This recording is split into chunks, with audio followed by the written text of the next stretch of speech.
Welcome along, everybody. What a weekend we have just had. It was Masters weekend, of course. We'll get on to the fantasy draft in a minute, but just quickly. By the way, I'm going to let you in on a secret now. There's going to be no main pod this week. We're going to come to that in a minute, and I'll talk you through some challenges that we've got for you this week. But let's talk Masters really quickly, and we'll dive into Fantasy League in the same vein. Tim, Ben, we obviously watched the Masters. We were all up till late on Sunday watching it. Ben, I'm going to come to you first. What are your thoughts on the Masters? Did you enjoy it? Give me the rundown. Oh, God, amazing. Absolutely amazing. I think, first off, good to see Rosie back.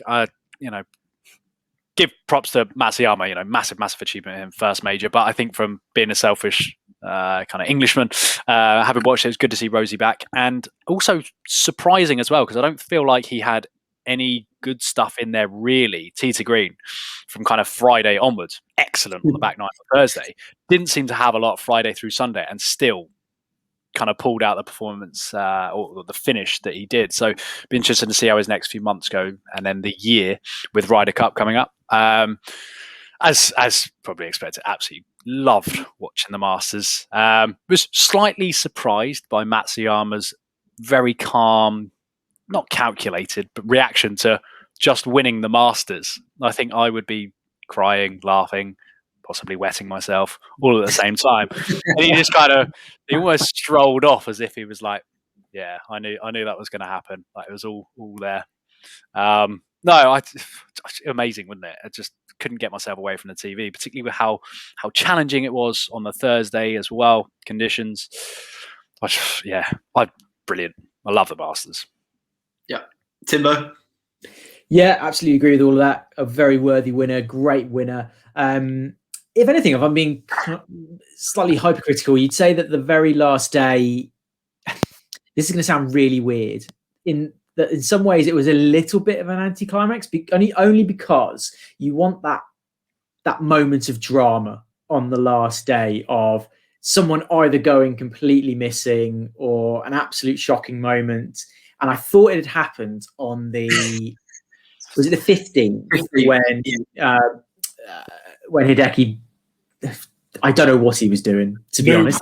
I don't know what that shot was, but obviously plonked it straight in the drink, but then recovered with his shot. I suppose if you say anything, the drama that came out was that it looked like we were going to be set up for a grandstand finish, right, between Hideki and Xander, and then, oh man, Xander. I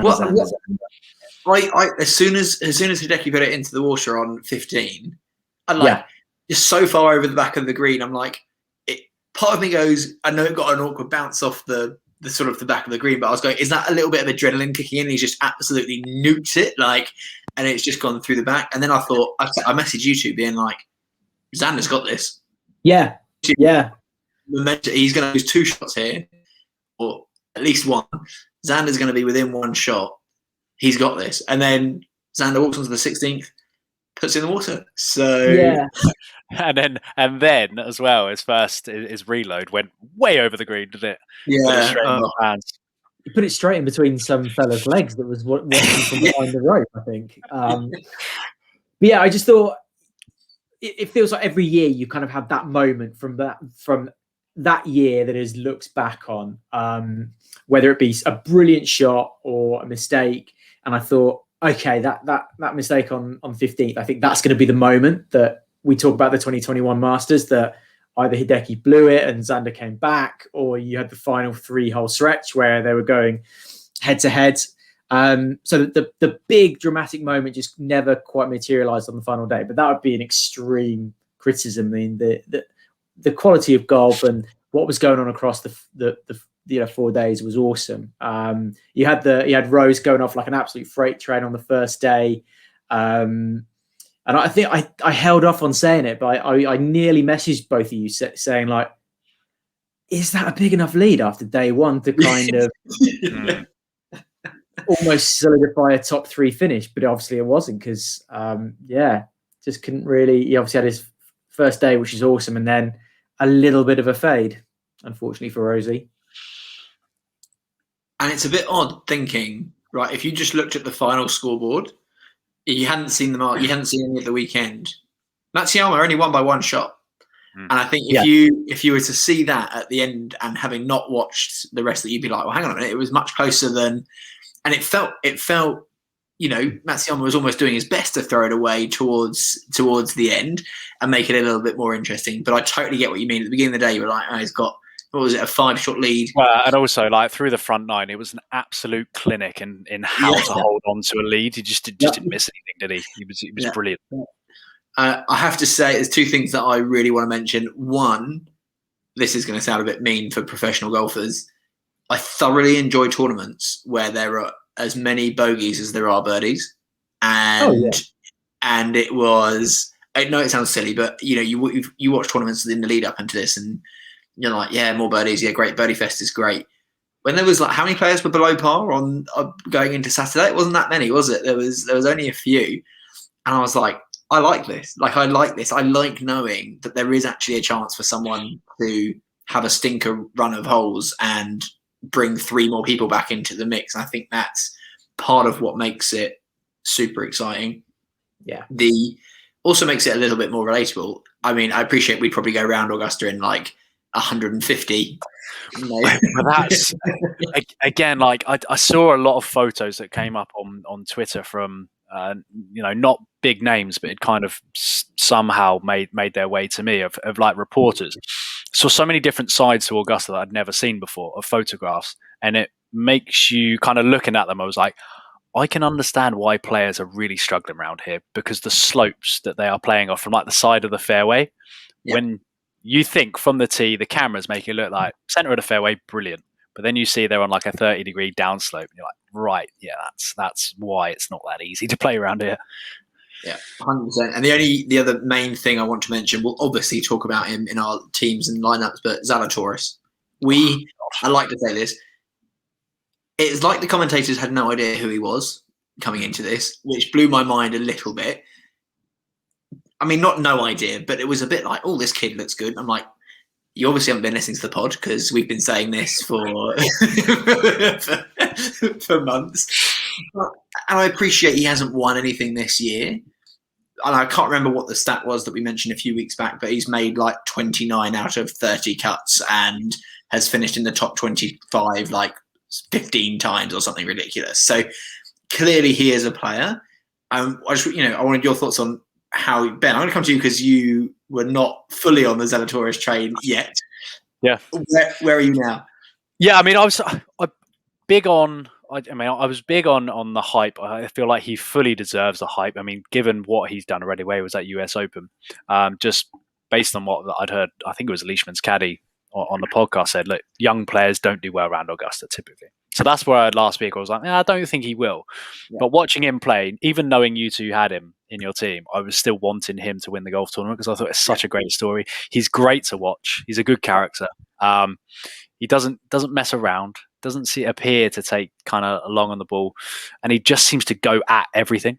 It doesn't seem to be a defensive mindset in him. And I thought he was brilliant. Just unfortunate, I think, kind of back 9 on a Sunday, heading into the Masters, you're likely to get a little bit nervous. So a couple of errant tee shots were in there, but I think when you watch him play, he's got every shot, and I think it's probably only a matter of time before he starts getting 1 and then 2, and then the majors come. I think he's got a very bright future.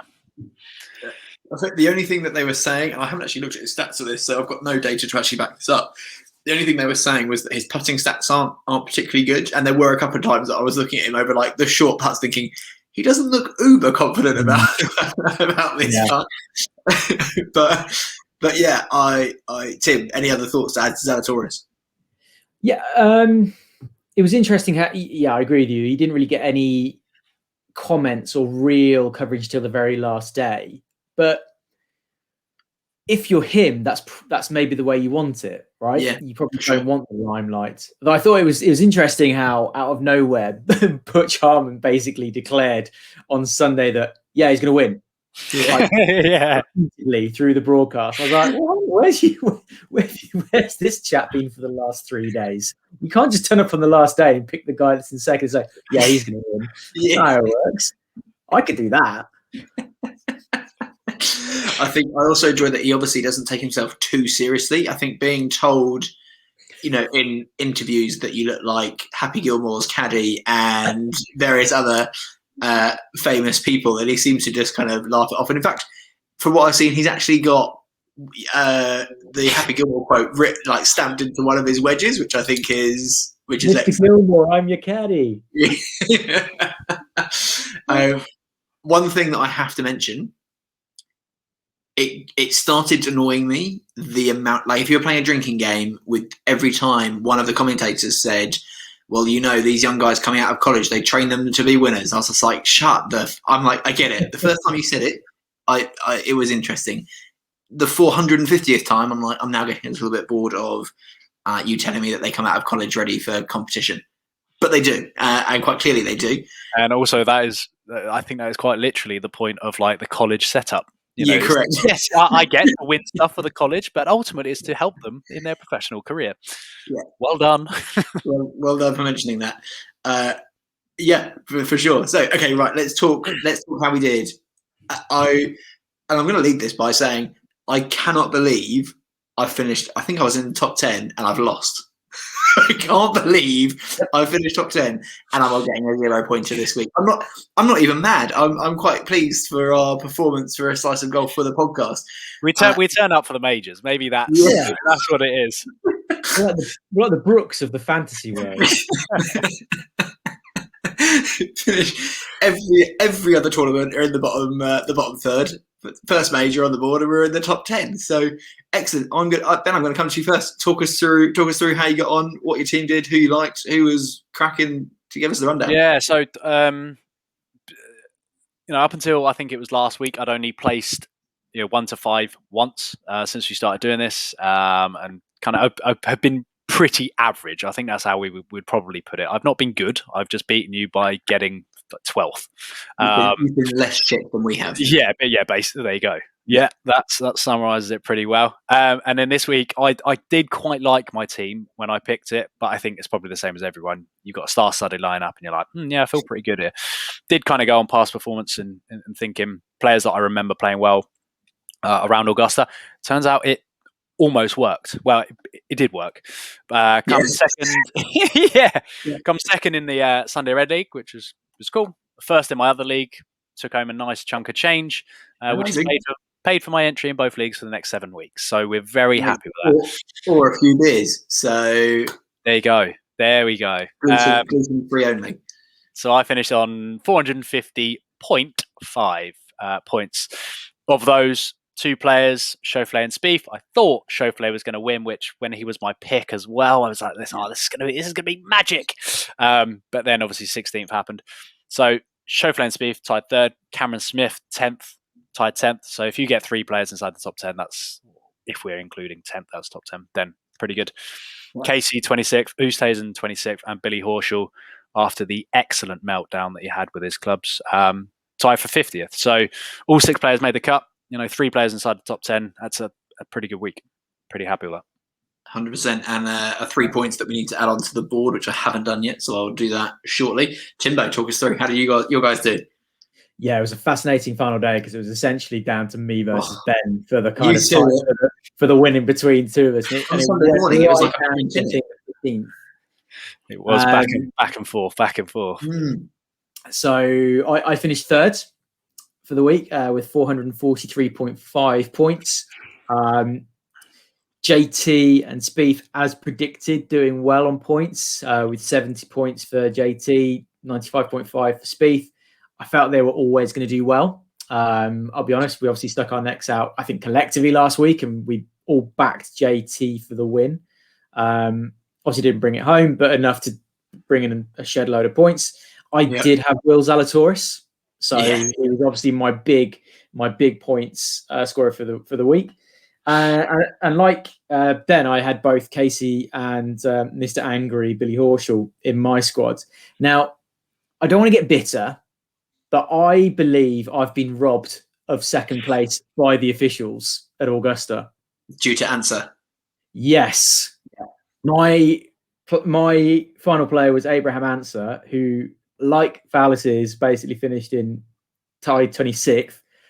Robbed he was of 2 shots for apparently disturbing the sand in the bunker after Was it the first day or second day? He was Second day. I think it was No, it was first day. I think. Was it first day? He didn't touch the sand. There was nothing in that. I mean, when you you think back to reeds, right, where you could be a mile away and see the chunks of sand being thrown out the back of the bunker, compared to this, where in slow motion, ultra high definition, you're sat there this close to your screen and going, has he touched any sand? Like, has he even like got that bonkers? You can't tell me that there was any semblance of an advantage that was gained by him touching apparently that one granule of sand that someone was able to see. So anyway, what should have happened is the answer should have been 1 under for the week, which would have given me, I don't know exactly how many points, but I'm pretty sure it would have given me more than the additional 7 I required to overturn Ben and take second. So unfortunately, I've been robbed by the officials, but that's just something we're all going to have to collectively live with as we go through next week. But no, you know what? Taking third place, having had a stretch of just about 7 just god-awful weeks, I'll take it. I'll absolutely take it. 100%. And very quickly, you got to Friday, end of play Friday, and I thought, I think Tim was top of us 3 and I was just behind him. We were in the top 5 and Ben was in 6th or 7th.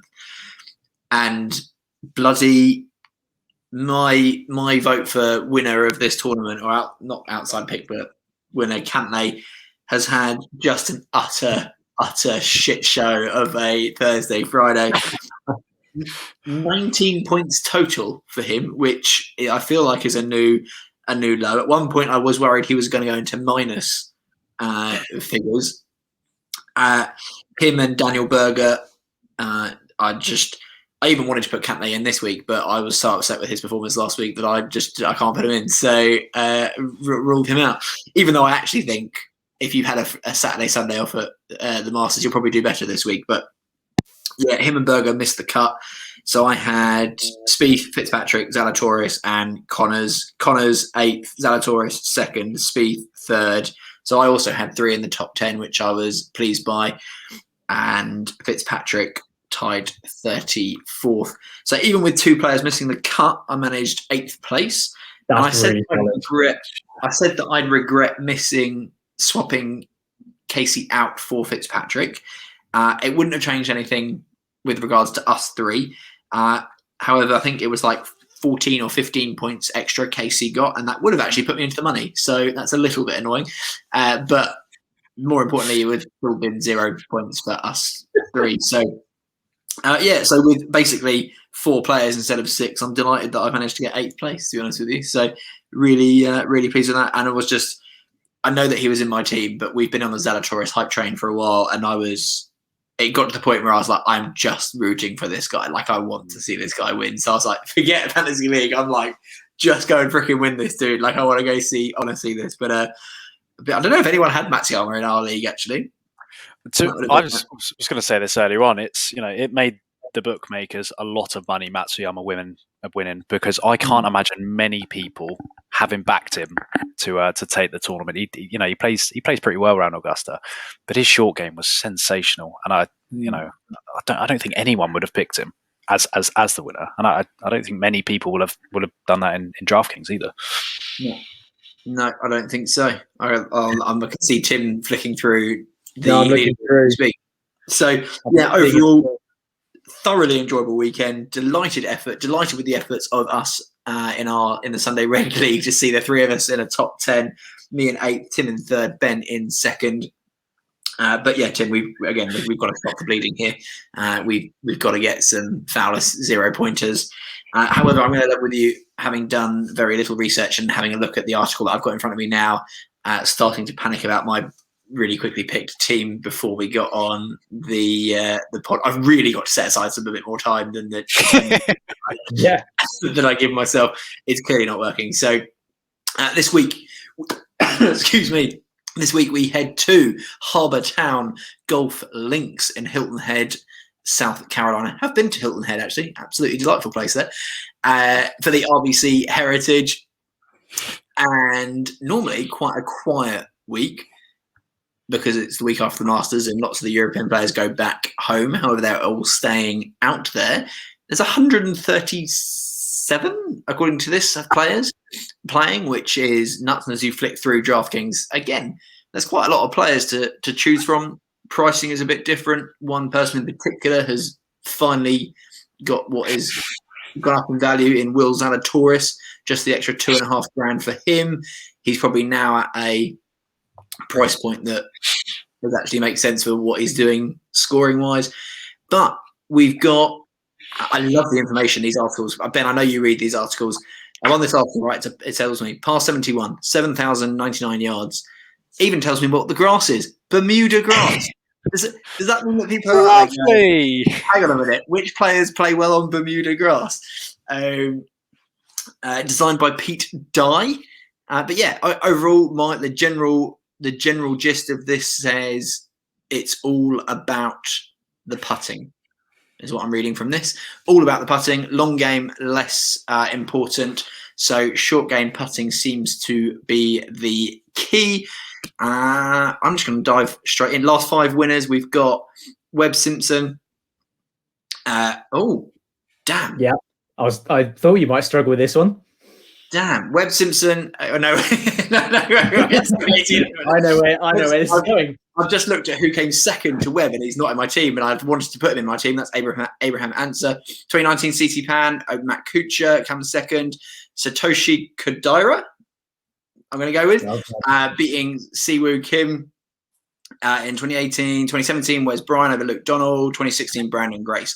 And the scoring's gone, like Brandon Grace in 2016 was 9 under compared to Webb Simpson 22 under last year. So that's mad. Apparently, it's one of these places that if the wind picks up, it can be a bit tricky. If there's no wind, relatively easy. So let's dive in. Let's go to Benjamin. Let's come to you first. Tell us who's in your lineup. Cool. I went, right, let's just get the players that I really want in there. And then the final one, I've got the definition of just make a cut pick. I don't care what you do, just get through to the weekend. So I just thought after this weekend, I couldn't leave him out. Zalatoris has gone straight in there, 9,700. I know that's pricey, but great form. I mean, he's been in good form for Yonks anyway, but coming off the back of the Masters, if he had any question about his own ability, it's confirmed it that he's legit and he's here ready to play it. And I've got a feeling he's going to be there or thereabouts. Tyrrell Hatton for 9,500. Can't really say any reason other than the fact that he's just had his best Masters finish and he's English. That's about the only real reason to be picking him. Not checked anything today for this lineup. Third, I think he's just got one of the best swings in the game. Played well this weekend till he fell away, which Chris, you made a point of telling us about. Corey Connors, put him in for 9,300. Yeah, I just think he's been playing well recently. Someone who I did mention him last week because he was 50th in the world. Played some outstanding golf recently. 12th at the Masters, knocked out the week before by Cooch. And then the week before that, he came third at Sawgrass. Brian Harmon. Yeah. And if those results weren't enough to try and get him in the team, the fact that he absolutely loves an audible F-bomb on the golf course, it just tugs on my heartstrings a little bit. Doesn't care. Doesn't care that cameras are there. Will happily lose it in front of everyone. And that I really enjoy. Makes him more relatable. He's 8,700 for the week. And then our guy, still can't believe he's priced so cheaply because he just smashes everyone else around him in terms of made cuts and points, average points per tournament. Patton Kazar, 6,500. And then my just make a cut pick. He's close in price to Kazar, but I kind of feel like Kazar seems to be. I feel like he's been massively underpriced for that. Was Piercy, who's 6,300. That is my make a cut pick. Best in that range based on average points and cuts made. And that was all I looked at. So we're talking Zalatoris, Hatton, Corey Connors, Brian Harmon, Patton Kazar, and then Piercy to round out the lineup. Nice. Like it. Timbo. Yeah, so as I go through, you'll notice there are some similarities somewhat with Ben's. If you've got similarities, that's hilarious, because I've also got some similarities. Yeah, I was listening to these bits in reading them out. I was like, yeah, there's not going to be a huge amount. Well, one way or another, we're going to have similar scores. So, kick things off. I've actually wanted to select this guy for ages, but I've kind of somehow struggled to get him into my team. Cameron Smith goes in as my number one pick for this week. He's backed up, had another good Masters. His form's been excellent recently. 11 out of 12 cuts made, 4 top 10s. Yeah, he's got to go in there. Unsurprisingly, Zalatoris had to stay in. Yep. I just can't. I did think about not including him, but then I rethought that very, very quickly. You can't leave. You literally can't leave him out at the moment. Yeah. So he's going there. He was that Jordan Spieth pick last week. You just had to have him. Had to have him in the team just because everyone else is going to have him. My only thought around Zalatoris is he coming off the back of and you wouldn't have thought this from the way, like his demeanor, like he looked super calm, but is he coming off the back of a 4-day adrenaline-filled like weekend, and is he just going to come into this one and be like, you just don't know. We've been saying that for like weeks. Yeah, we have. Yeah, the same thing like 6 weeks ago, and he's still just been turning up and turning up and turning up. So no, he had to go in. My third pick, Brian Harman. Nice. So again, mine wasn't based on F-bombs. Mine was based on, I just thought he just really impressively and quietly went about his business at Augusta. He needs to sort his gears out because his dress sense is not good. He's got the 1990s PGA Tour gear on, hasn't he? But this is backtracking about 20 minutes of this podcast. That was one thing for the Masters. It's probably the worst in history for gears. There was some shite out there. Oh my word, there were some awful gears going on. But he played well, so maybe Karen wearing average gears, and maybe that's conducive to his scoring. So anyway, Brian Harman goes in, my third pick. Fourth pick, another chap who I thought had an excellent weekend and has been playing very well recently and a bit closer to home. Robert McIntyre. Yeah, goes in. Yeah, like that. Just again, I actually thought he deserved to place higher at Augusta. I thought he just played really, really well. Just the odd putt let him down. So he's actually 7.8. So I thought that was really good value. So he goes in. Fifth pick, Patton Kazar. Here he is. There's that 3 players the same so far. That is indeed. So far, we've got 3 of the same players. I mean, Ben's basically done all the selling you need of Kazar. So there you go. Let's just leave it there. And the final pick for me, which was a recommendation I picked up from just my trawling of the internet for various tip sites, was Matthew Naismith for this weekend. He is on the article that I've got up on the screen at the moment. He's on this list. Yeah. So 2 top 10 so far this season, 10 out of 16 cuts made, good scoring average. I think he's a good pick. So on the basis that he and Kazar are my backing to beat the cut, I'm pretty comfortable with that. But yeah, overall, I feel it's a strong team. I'm annoyed how similar it is to Ben's, because I'm now looking to basically I need everyone to score well, but I need Cam Smith to win it basically, and I need a few of your lot to not make the cut. So you need half his team not to make the cut. So you've got 3 players the same. Can I just go back to last week, by the way? You weren't wrong. You both, Tim, I think your exact words were, Chris, your team sounds a bit budget. And granted, 2 of them missed the cut. And they were 2 of my more expensive players. So the budget area of the team actually got me through to 8th place finish. So I'm kind of pleased about my team selection this week. I was really nervous, and now having heard you 2 go through it, I'm a little bit more confident.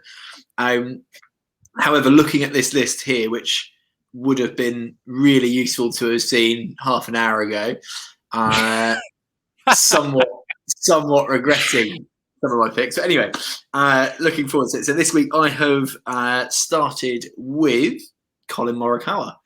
I don't think he got enough attention this weekend. Yeah, think about it. Barely saw him on the TV, did we? Barely saw him, but he finished 18th. So, like, he was obviously playing some really good golf. He's been a bit sort of, what's the word? Kind of streaky. Yeah, a bit streaky. Like, he's either played really, really well and finished top 10, or he's been in like 40th. I'm hoping this is going to be a week that he plays really, really, really well. And so that's why. But he's still, number 3 in the world or whatever, or 4 in the world or something ridiculous, isn't he? So I had to didn't have to, but wanted to put him in there. Hadn't been in my team for a while. Straight in at number 2 was Will Zalatoris at 9,700. Again, I think that is the price that he should have been at for weeks. I think, he just consistently is scoring 80 points, 80 points, 80 points, 100 points. Like, the kid is just scoring points. So I think he's now appropriately priced. I think we've been getting a bargain up until now. But again, just picking him up, he's just got the whole game. I just feel like, as I was talking about the weekend, he just needs to work on his putting a bit, and he's there. I can totally see me taking that sound snippet of he's just got the whole game, followed by next week him not making the cut. And all 3 of us with pie on our face. In third, my third pick is just because he's been excellent. 14 out of 15 cuts made so far, playing some super consistent golf. Shit gears, Brian Harmon is going in. Oh, God. So that's 2 players the same amongst the 3 of us. Luckily, I then go a bit different. I was obviously not being as, aggressive with my picks. And maybe this is what I should learn from you two, me being bottom of the table. So I've then gone into the 7,000 range, 7,500, and I've gone for Chris Kirk, who is scoring super consistently. 1, 2, 3, 4, 5, 6. Over the last 6 rounds, hasn't scored less than 64 points. So if he can do that again, I will take that for a player at 7,500. And that includes the players, the Arnold Palmer, Pebble Beach. So, yeah, he's playing some really good golf, it would appear. Next pick. So this was now that Will Zalatoris is appropriately priced, I now need to find who is going to be my next player who's undervalued. I'm trying to find. I've now started looking for some undervalued players. Own goal of the week coming up. Yeah. I'm going with you. There is an exceptionally high possibility that happens. However, this is what's commonly known as the Hail Mary. That he's bottom of the league, and he's right. I need to find some sort of diamond in the rough. I need to find a diamond in the rough that you two won't pick, that I have to score differently, right? So at 7,100, I've gone with Adam Hadwin. Now, Adam Hadwin. Say that again, Timbo. I didn't say anything. That was just a grin. So Adam Hadwin, 1, 2, 3, 4, 5, 6, 7. In his last 9 starts, he's only missed 1 cut, and is scoring on average in the last 9 starts. Before then, it goes really shit. But in the last 9 starts, on average, 72, 74, 67, 78, 77, 77.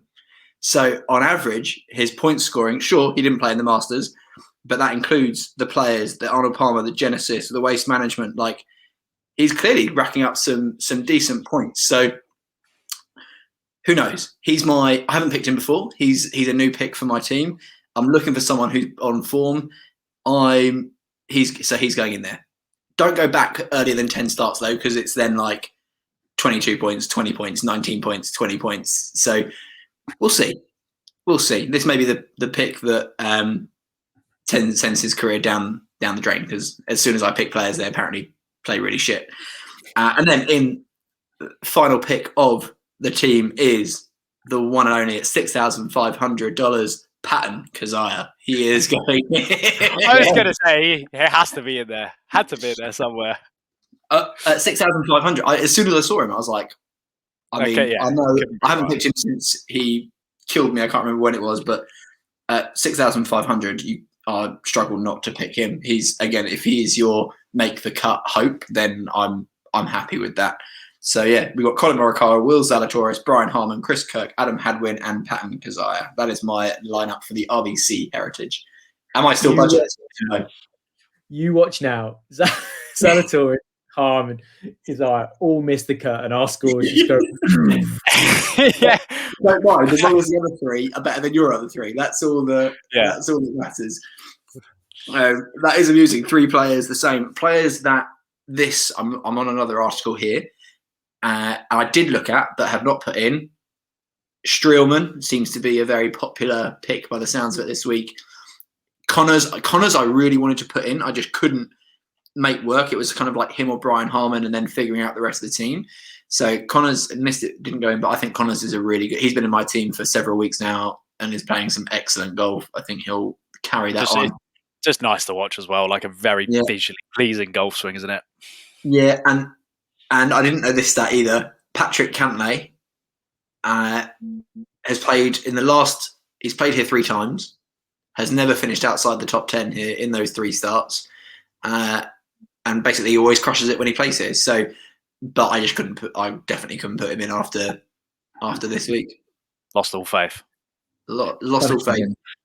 And yeah, this guy loves Corey Connors. This guy's he's telling you to, like, although this is not just fantasy. This guy is saying go all in on Corey Connors. Charlie Hoffman is another pick this guy recommends, playing 3 top 10 finishes over his last 6 starts. Wow, he is playing well. Did not know that. And then Cam Smith. So yeah, there's some good. Yeah, Cam Smith was one that I was troubling over because I picked him quite a lot, and every time he's delivered. And I don't really know why I didn't pick him, to be totally honest. It was just a race to try and get.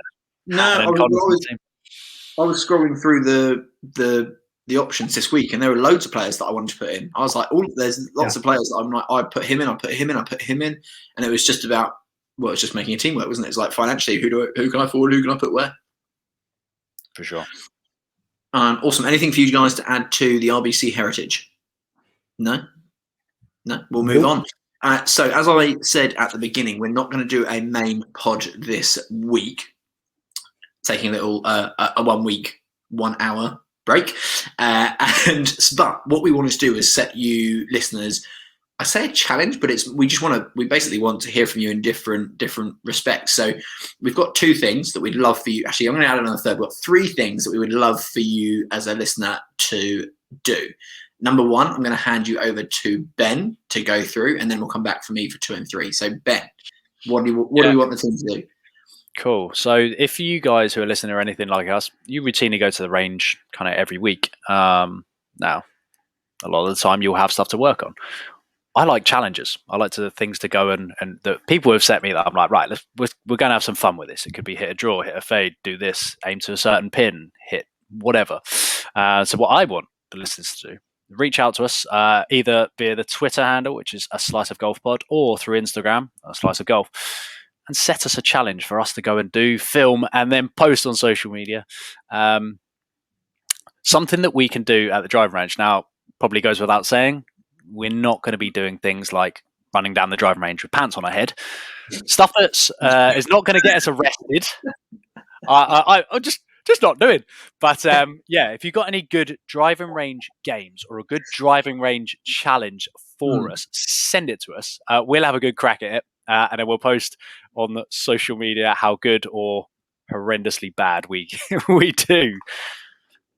Yeah, I like it. I think that I love the way your mind went immediately to things that are going to get us arrested. My mind was only entirely on like hit a draw followed by a fade, or hit a drop, or maybe even a little trick shot or something. By the way, if you want us to do a trick shot, I also want to see a video of you listening and you attempting it. I don't want you just to like, or maybe tag us in one if you can't do it, and we'll give it a go. But yeah, I like that a lot. I'd be slightly scared of the trick shots. I'm not going to lie. The driving range we go to is a pretty busy driving range. Yeah, it is. Yeah, sure. It made me as soon as you said just turning it to fade it. By the way, I just got to throw this in there. Me and Tim did play this weekend. We're not going to get to hear about it. There was some really really mixed golf, but there was 2 moments where I reckon I hit the ground a foot behind the ball. It was very floory. But there was also one moment where I said to Tim, "Oh, this hole's set up for a nice little fade off the tee." Tim laughed, obviously, because as everyone would. Well, right. You know what? I am going to take the moment to kind of go into this, because to give credit where it's due. When you say, "Oh, this hole suits my shot shape," you're setting yourself up to fail. But you know what? Annoyingly, fair play to him. He did exactly what he said he was going to do. Hit an absolute fade, perfect shape. And then from a personal point of view, when it came to a hole it was the 16th. Chris was 2 up at this point. So at this point, you were 1 up with 2 to play. So I was still in the match. And the hole was set up with a draw. And my natural shot every single day of the week is a draw. So I set myself up, aiming right of the fairway to bring it back. I say, the other day, it wasn't just a draw. It wasn't hooky, but it was a big draw. It's just and the shot of the day was a big draw. But anyway, so I also declared, this suits me. I'm going to hit my normal draw and I'll be in A1 position, and proceeded to hit the one literally arrow straight tee shot of the day in between 2 trees. Nice. So, yeah. It was a mixed bag. It was so good to be out there, Timbo. It was a really, really mixed bag. The new handicap system giving me 2 extra shots was just delightful.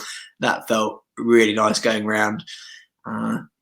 So really, really pleased with that. But it did get me thinking about the amount of work that I have to do on the range this week, and that's why I like the idea of a challenge. I like challenges. I like not just sitting there pummeling shots. So looking forward to those. The other thing that we would like is we love looking at other golf stuff and things like that. So what we want you to do, what is it we want, Tim? What did we agree on that we were going to get them to do? We want them to tag us. We want you guys to tag us in. What did we say? What did we say? Damn it, I forgot. I knew I should have written this down. We would like. Okay. Oh, go on. Go on. No, carry on. Okay, so I'll come on to the third thing, and then when I remember the second thing, I'll come back to that. The third thing that we would actually love for you to do, and this would mean the world to us, is if you are listening on Apple Podcasts, if you could leave us a review, a nice 5-star rating, hopefully, if you enjoy this show, that would be amazing. And then just a few words of why other people should listen, I guess. That would be absolutely amazing. So leave us a review. That would be amazing. If you're on something that any other podcast player that doesn't allow you to leave a review, then I think you can screenshot, share on the socials or whatever would be awesome, and tag us in that. That would be absolutely amazing. And Timbo, I've just remembered what I think we wanted them to do for the second one. For the second one, we know you're going to be out on the course, and we all love we enjoy seeing the good shots. If you followed our Instagram, you know that we more enjoy seeing the utter shit show that appears on the golf course. Although there was a shot that I hit so bad the other day that Tim was like, "Oh, I probably won't post." Probably won't post that. so that was. I have to admit, I didn't open the Instagram stories once because I felt like it was because I was supposed to be there. I felt like that was just asking for a kick in the nuts. It was just something that I just really did not want to do, just to go through the pain of knowing that I should have been there. But we had a lot of people messaging us as we were going around, which was really cool. So thank you if that was you who messaged us as we were going around. That was a nice distraction from some of the shit golf. What we would love for you to do, if you're out on the course, we know you will be out on the course, take some pictures, take some videos. When you upload them to Instagram, tag us in them at A Slice of Golf on Instagram, whether it's on your stories, whether it's on your feed, whatever. We would just love to see it. If you're in the trees and there's a high potential of this being an utter shit show, get someone to film it. That's the stuff that we really want to see. Of course, we love you seeing puring an iron or hitting a nice, beautiful draw off the tee. But every now and again, we like seeing the crap shots. It makes us realise that we're all, hackers at heart and all normal. So that would be awesome. So those are your 3 things. Number 1, send us a challenge to do at the range. Number 2, tag us in a post of you out on the course attempting to play golf, I should say. Something. And number 3, leave us a rating and review. Other than that, that is all from me. Is there anything else you guys would like to add? Tim is shaking his head. Ben is shaking his head. By the way, Ben is back to work. The reason we didn't record this on a Monday was because Ben was too tired yesterday after a busy weekend of watching the Masters and his first day back at work. So thanks, Ben, for joining us, for staying awake till 8 o'clock tonight. I appreciate that. But everyone listening, thank you very much for tuning in, and we look forward to seeing you next week. Catch you later. Thanks, guys.